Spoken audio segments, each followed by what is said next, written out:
Hello, j'espère que vous allez bien. On se retrouve aujourd'hui pour une nouvelle vidéo sur ma chaîne. Déjà, je tiens à remercier toutes les personnes qui m'ont félicité concernant mon premier achat IMO de ma résidence principale. Merci beaucoup, ça me fait énormément plaisir. Alors, je sais que la dernière vidéo, c'était la remise des clés de mon appartement. Et aujourd'hui, je vous fais un retour d'expérience et répondre aussi à quelques questions que j'ai pu avoir en dessous de mes vidéos ou sur mes réseaux. Donc si vous ne me suivez pas encore, abonnez-vous et on peut commencer cette vidéo. Alors je suis désolée, mais tout au long de la vidéo sera en noir et blanc parce que je n'ai pas aimé le rendu concernant la luminosité.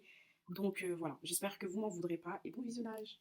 Pour la remise des clés, comment ça s'est passé? J'ai reçu un email avec plusieurs dates pour la remise des clés. J'ai choisi une date et je les ai appelés. On a posé le rendez-vous. Le jour du rendez-vous, le jour de la remise des clés, il y a eu une personne qui m'a accueillie. Ce n'était pas le chef de travaux, c'était une autre personne qui devait, je pense que c'était un commercial, qui devait me remettre les clés. Et on a fait un tour de l'appartement. On a regardé que tout marchait, que tout fonctionnait, que j'avais tout dans l'appartement, on a vérifié que tout ce que je devais avoir, je l'ai bien reçu et que tout fonctionnait. Donc, on a fait un tour, tout allait bien et ensuite on s'est posé pour signer les derniers documents. Je les ai remis le dernier chèque. À partir de là, vous faites ce que vous voulez. Si vous voulez ramener vos affaires le jour même, vous faites ce que vous voulez. À ce moment-là, il m'a donné les clés. Du coup, j'ai eu 2 clés pour l'appartement et une clé pour la boîte aux lettres. Le jour même, l'ascenseur marchait déjà. Donc, j'ai pu quand même ramener quelques affaires. Donc, voilà comment ça s'est passé, la remise des clés. Je n'ai pas rajouté d'options concernant l'achat.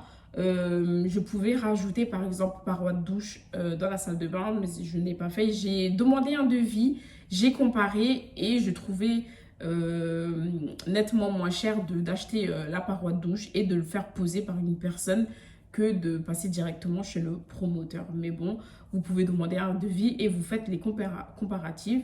Ensuite, ils proposaient d'autres choses. C'était un espace qui était ouvert et ils m'ont proposé de le fermer, mais j'ai pas voulu. Donc, j'ai laissé comme ça. Mais à part ça, je n'ai rajouté aucune option. Et encore une fois, ce que je disais aussi, c'est que pour mon achat IMO, je n'ai pas rajouté de place de parking. J'ai enlevé la place de parking parce qu'en bas de chez moi, on peut se garer facilement. Il y a de la place facilement. On peut se garer sans galérer. Pour toutes les personnes qui n'ont toujours pas compris, j'ai 3 enveloppes le crédit de ma banque à 1%, plus le crédit ou encore de ma banque à 0% de 20 000 euros et qui est d'une durée de 10 ans. Et une fois que les 10 ans sont finis, c'est le PTZ qui vient prendre la place et c'est le PTZ que je devrais rembourser. Donc voilà, pour toutes les personnes qui me demandaient, ah mais tu as 3 crédits, ça veut dire que tu rembourses les 3 crédits? Non, non, non, non, non, non. Je rembourse uniquement les 2 prêts de ma banque et le PTZ viendra dans 10 ans. J'ai déjà comparé les prix des appartements similaires aux miens. Voilà, les prix sont minimum à 600-700 euros. En tout cas, pour ma part, mon crédit est vraiment en dessous et vraiment moins que ça. Donc vraiment, je suis contente d'avoir pu acheter mon bien IMO, d'avoir pu acheter ma résidence principale. Pour l'instant, je vis dedans. C'est ma résidence principale. Je l'ai acheté pour ça. C'est pour ça que j'ai pu avoir le PTZ, la TVA à 5,5% parce que je l'ai acheté en tant que résidence principale. Si je veux le mettre en location, je le peux 4 mois dans l'année et il faut bien sûr déclarer aux impôts et à la mairie de là où on habite. Ensuite, pour la location, toujours, si je veux mettre mon appartement en location en respectant les règles, par exemple, il faut que je sois mutée ailleurs, il faut que je sois au chômage pendant 1 an ou plus. Donc, je ne peux pas mettre en location avant 6 ans, à part si je rentre dans les conditions. Et si je veux vendre mon appartement, alors au bout de 10 ans, je peux vendre mon bien et le plus-value m'appartient. Alors qu'avant 10 ans, il faut que je rembourse l'année qui reste, en gros, l'année qui reste. Bon, pour l'instant, ce n'est pas dans mon projet de le vendre. Je veux le garder le plus longtemps possible. actuellement, je paye uniquement les charges de copropriété de 242 € tous les 3 mois. J'ai choisi le prélèvement automatique où, bien évidemment, vous pouvez de vous-même leur envoyer la somme. Au bout d'1 an, ils vont faire une régularisation en sachant que quand on a déménagé dans cet appartement et quand tous les habitants sont venus aussi déménager, on n'avait pas encore les poubelles, donc tout le monde a ramené ses cartons dans le local à poubelle. Le syndic a dû appeler les services pour venir récupérer les déchets, des objets encombrants que les gens ont laissés dans le local poubelle. Donc ça aussi, je pense que d'ici fin de l'année, ils vont en prendre en compte parce qu'il y aura ça qui va être rajouté. Donc ça va, tout va se savoir, du coup, le montant de tout ça va se faire savoir fin de l'année quand ils vont faire la régularisation. Mais pour l'instant, je paye 242 € de charges de copropriété. Donc voilà.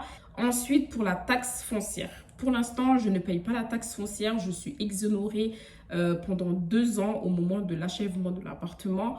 Comme j'ai eu l'appartement en 2023, donc 2024-2025, je suis exonérée. Je commencerai à payer la taxe foncière à partir de 2026. Je ne connais pas le montant de la taxe, mais voilà, tout dépend de là où tu habites. Tout dépend de qu'est-ce qu'il y a à côté. Est-ce qu'il y a des écoles, des commerces? Je découvrirai ça d'ici 2 ans, enfin moins de 2 ans maintenant. Mais ça, en tout cas, je ne le paye pas encore. Alors, je sais que acheter en VFA, surtout sur plan, c'est très très compliqué. Voilà, je ne suis pas déçue, concrètement, je ne suis pas déçue de ce que j'ai. Je suis très très contente. C'est exactement ce qu'il y avait sur le plan. J'ai eu exactement ce qu'il y avait sur le plan. Il n'y a rien de plus, il n'y a rien en moins. Donc voilà. Après, c'est vrai que comme vous pouvez le voir, j'ai la cuisine dans le salon. Ça peut être embêtant, mais franchement, ça va. Je suis toute seule, donc ça ne m'embête pas plus que ça. Dans la cuisine, j'ai assez de place pour cuisiner, pour avoir du rangement. Voilà, en vrai, ça ne me dérange pas plus que ça. J'ai un placard à l'entrée de l'appartement. En plus de ça, dans la salle de bain, j'ai aussi une petite fenêtre pour aérer. Mais je vous mens pas que j'ai jamais ouvert cette fenêtre parce que j'essayerai de vous montrer en vidéo, mais pour accéder à mon appartement, en fait, on traverse un genre de couloir qui donne vue à l'extérieur. Et du coup, comme il y a des arbres et comme c'est ouvert, en fait, il y a plein de petites bestioles sur nos portes d'appartement ou sur ma fenêtre d'extérieur. Et moi, je suis quelqu'un, je ne dirais pas que j'ai une phobie des insectes, mais j'ai tout ce qui est insectes, les petites bestioles et tout, c'est quelque chose qui me dérange énormément. Donc ça fait que la petite fenêtre dans ma salle de bain, je ne l'ouvre pas parce que si je l'ouvre, je sais qu'il y a des insectes qui vont rentrer. Et c'est pareil aussi pour mon balcon. Je vais pas vous mentir, j'ai un grand balcon de 13 mètres carrés, il me semble. Mais je n'ai jamais posé mon pied là-bas pour me détendre parce que, comme dit, j'ai peur des insectes. J'ai vraiment peur des insectes, mais je n'ai pas pris le temps aussi d'emménager mon balcon. Franchement, cette année, j'ai pas voulu faire parce que j'ai pas eu le temps. Et en plus de ça, avec la météo, là où j'habite, à Strasbourg, du coup, on a eu beaucoup de pluie. Il n'y a que depuis le mois d'août où il commence à faire beau. Mais bon, c'est quand même la fin de l'été. Donc, vraiment, le balcon, je ne l'ai pas emménagé. Je pense que je le ferai pour l'année prochaine. Mais voilà, comme dit, il y a des petites bêtes qui vont sur le balcon, qui sont au plafond du balcon. Et ça, c'est quelque chose qui me dérange énormément. Mais je sais que, voilà. L'année prochaine, je pense que je vais quand même mettre du mobilier que je peux rentrer ou le mettre dans mon coin cellier qui aussi se trouve dans mon balcon. Mais voilà les choses qui me dérangent plus ou moins dans l'appartement.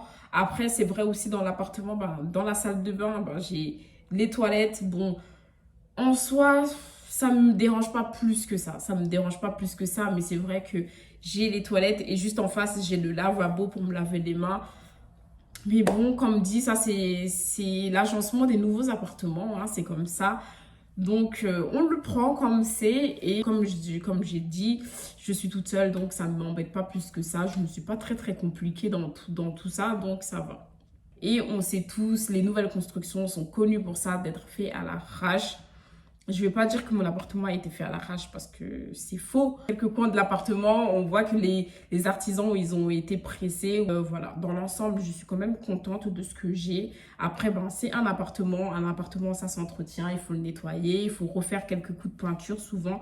Mais pour l'instant, je suis très très contente de ce que j'ai et de comment ça avance. Je n'ai pas encore fini de meubler l'appartement, mais en tout cas, dès que c'est fini, je vous promets que je vous ferai une vidéo du tour de l'appartement. Donc voilà, merci d'avoir regardé ma vidéo et on se dit à très bientôt.